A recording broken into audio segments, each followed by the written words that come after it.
Pagbasa mula sa sulat sa mga Hebreo. Kaya nga mga kapatid, tayo'y malaya nang makapapasok sa dakong kabanal-banalan dahil sa kamatayan ni Jesus. Pinuksan niya para sa atin ang isang bago at buhay na daang naglagos hanggang sa kabila ng tabing. Alalaong bagay ang kanyang katawan. Tayo'y may isang dakilang saserdote na namamahala sa sambahayan ng Diyos. Kaya't lumapit tayo sa Diyos ng may tapat na kalooban at matibay na pananalig sa Kanya.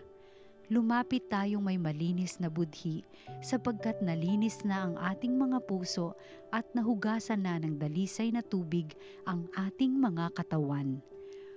Magpakatatag tayo sa ating pag-asa at huwag mag-alinlangan sapagkat tapat ang nangako sa atin at sikapin nating mapukaw ang damdamin ng bawat isa sa pag-ibig sa kapwa at sa paggawa ng mabuti. At huwag kaligtaan ang pagdalo sa ating mga pagtitipon gaya ng ginawa ng ilan, kundi palakasin ang loob ng isa't isa, lalo na ngayong nakikita nating nalalapit na ang pagdating ng Panginoon. Ang salita ng Diyos. Salamat sa Diyos. Panginoon, ang bayan mo ay dumudulog sa iyo. Ang buong daigdig, lahat ng naroon, may-ari ang Diyos, ating Panginoon. Ang mundo'y natayo at yaong sandigay ilalim ng lupa, tubig kalaliman. Panginoon, ang bayan mo ay dumudulog sa iyo. Sino ang marapat umahon sa burol ng puon, sinong ang aahon? Sinong papayagang pumasok sa templo? Sinong tutulutang pumasok na tao? Siya na malinis ang isip at buhay, na hindi sumamba sa Diyos-Diyosan, tapat sa pangako na binibitiwan. Panginoon, ang bayan mo ay dumudulog sa iyo.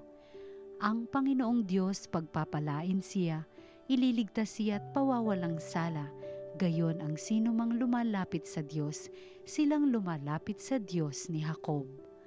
Panginoon, ang bayan mo ay dumudulog sa iyo. Ang mabuting balita ng Panginoon ayon kay San Marcos. Noong panahong iyon, sinabi ni Jesus sa mga tao, "Sinisindihan ba ang ilawan para itago sa ilalim ng takalan o kaya'y sa ilalim ng higaan? Hindi ba upang ilagay sa talagang patungan? Walang natatago na di malalantad at lihim na di mabubunyag. Ang may pandinig ay makinig." At idinugtong pa niya, "Unawain ninyong mabuti ang inyong naririnig. Ang panukat na ginamit ninyo ay siya ring gagamitin sa inyo ng Diyos at higit pa. Sapagkat ang mayroon ay bibigyan pa, ngunit ang wala, kahit ang kakaunting nasa kanya ay kukunin pa."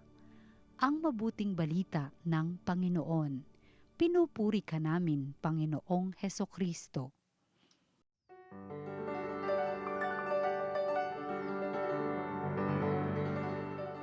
Magandang araw mga kapatid at mga kaparokya. Ako po si Father Jeff Manlapig ng Holy Eucharist Parish, Moonwalk, Parañaque City, at sama-sama nating pagnilayan ang salita ng Diyos, salita ng buhay. Sa panahon na ito na usong-uso at talagang sikat na sikat ang social media at ang iba't ibang bagong paraan ng communication sa ating mundo, dala ng pagbabago sa teknolohiya, minsan hindi ka pwedeng aanga-anga lang o sinasabi la tatanga-tanga o sinasabi nga na ibang kabataan, syunga-syunga, no? Bakit? Kailangan daw sa mundong ito, smart ka. Dapat wais ka, dapat matalino ka, dapat ginagamit mo yung talino at talento para maging, alam mo na, maging responsable, maging tunay na productive sa mundong ito. Pero ang tanong, anong klaseng talino ang kailangan ba natin? Talino lang ba ng utak? Na ibig sabihin, lahat ng application, lahat ng program sa computer, sa telepono, sa tablet, pwede at kaya mong gawin? Talino lang ba na in the sense na mga talent, magaling sumayaw, magaling kumanta, magaling magpatawa, magaling umarte o sadyang maarte lang talaga? Ano bang kailangan na talino ng isang tao? Book knowledge ba? memorize mo yung mga ganito, alam mo yung iba't ibang aspeto ng history, literature, mathematics, etc. Anong klaseng talino ang kailangan ng mundo ngayon? Lalo na sa isang mundo na maraming taong hindi sila kontento sa kanilang natututunan sa classroom. Sa isang mundo na ang kailangan ng tao hindi lang yung mga kaalaman na pang-exam, kundi mga kaalaman at karunungan na makapagbabago sa buhay nila. Ngayon po ay January 28 at kapistahan ng great theologian, philosopher at Dominican friar na si St. Thomas Aquinas. Shout out po sa mga estudyante ng mga Dominican sa UST, sa Letran at sa iba't ibang paaralan na hawak ng mga Dominican friars at sisters. Si Thomas Aquinas ay isang Dominican na friar at bata pa lang nakikitaan na siya ng galing at talino. In fact, nag-aral siya sa mga Benedictina monghe. Pero dumating yung punto sa buhay niya na gusto niyang hindi lang matuto ng philosophy, hindi lang matuto ng lahat ng kaalaman na kailangan sa mundo. Ninais ni Thomas na matutunan ang mas malalim na karunungan na nagmumula sa Diyos. Kaya siya ay nagpasya na maging isang Dominican friar o member ng Order of Preachers. Nung nandun daw si Thomas sa kanilang konvento kasama ng ibang mga student friars, lagi siyang inaasar. Palibhasa si Thomas daw, tahimik, at si Thomas, balita ko, medyo chubby daw. Alam niyo na. Kaya inaasar daw siya, ang tahi-tahimik niya. He was like a dumb ox. Isang bakang hindi nagsasalita. Pero pinagtanggol siya ng kanyang professor, si St. Albert the Great, yung isa ring Dominican na theologian at scientist. Sabi niya, ay nako, asarin nyo ng lahat si Thomas, pero darating nga araw, maririnig ng mundo ang tinig ng friar na yan. At tunay nga, nang siya ay naging pare at siya ay nakapag-graduate, siya ay naging isang kilalang philosopher, naging kilalang theologian, naging magaling na professor sa Paris, sa Roma at sa kung saan-saang sulok ng Europa. Pero sa puso ni Thomas, meron siyang ninanais. At ano yun? Yung matutunan niya ang karunungan na nagmumula sa Diyos. Kaya kalakip ng kanyang galing at talino, nandun din yung kabanalan ng kanyang buhay. Kalakip ng galing niya sa pagtuturo sa mga estudyante niya, sa kanyang pagiging magaling na preacher, nandoon sa puso ni Thomas yung pagnanais niyang mas maging malapit sa Diyos, lalo na sa pamamagitan ni Jesus sa banal na sakramento. Kaya nga karamihan ng mga ginagamit nating panalangin at mga awitin, lalo na pag benediction, yung Panyelingua at yung O Salutaris, ito yung mga awitin na bunga ng pagninilay at panalangin ni St. Thomas Aquinas. At dahil doon, meron daw isang punto nung matanda na si Thomas, nagpakita sa kanya ang Panginoon at tinanong, alam mo, Thomas, ang dami mong sinulat na maganda tungkol sa akin. Ang dami mong mga magagandang bagay kung saan pinaliwanag mo ang turo ko para sa mga tao. Ano pa ba gusto mo? At sinabi ni Thomas, Lord, wala na akong hihilingin kundi ikaw lang mismo at makasama ka lagi. Pagkatapos noon, nag-decide si Thomas na tumigil na sa pagsusulat. Kaya yung kanyang librong Summa Theologiae, medyo bitin.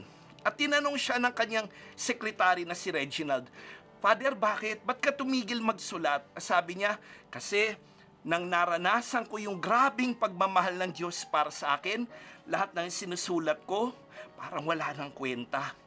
Parang maliit na bagay lang kumpara sa dakila at grabing pagmamahal at awa ng Diyos para sa akin. Doon natanto ni Thomas Aquinas na may mas grabe pang talino kaysa sa talino at galing ng mundo. At ito ang dunong ng puso ng ating Diyos. Kaya siguro magandang pagnilayan natin, kapatid. Ano yung hinahanap-hanap ng iyong puso? Ano yung hinahangad ng iyong kalooban?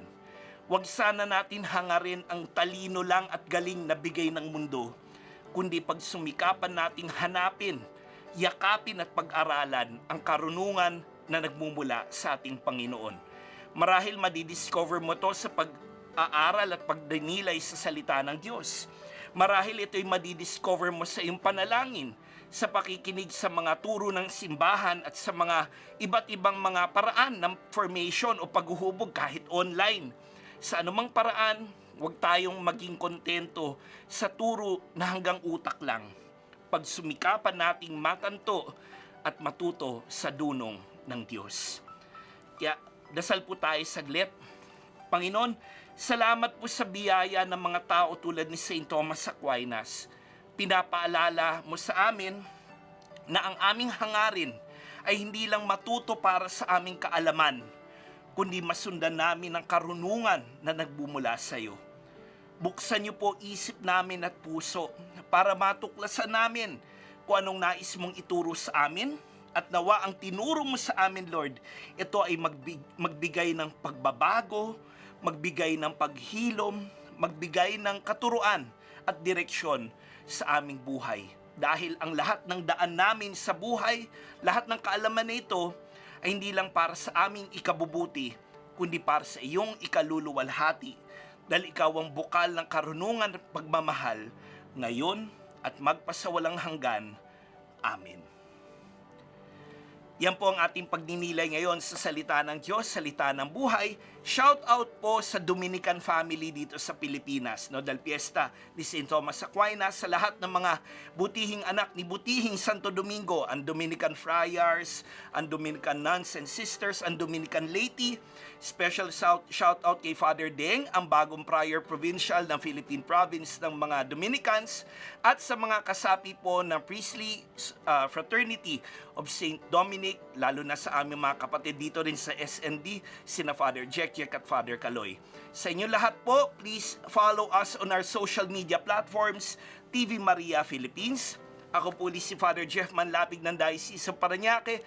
Baunin mo ang pagpapala ng Diyos para sa iyo ngayon.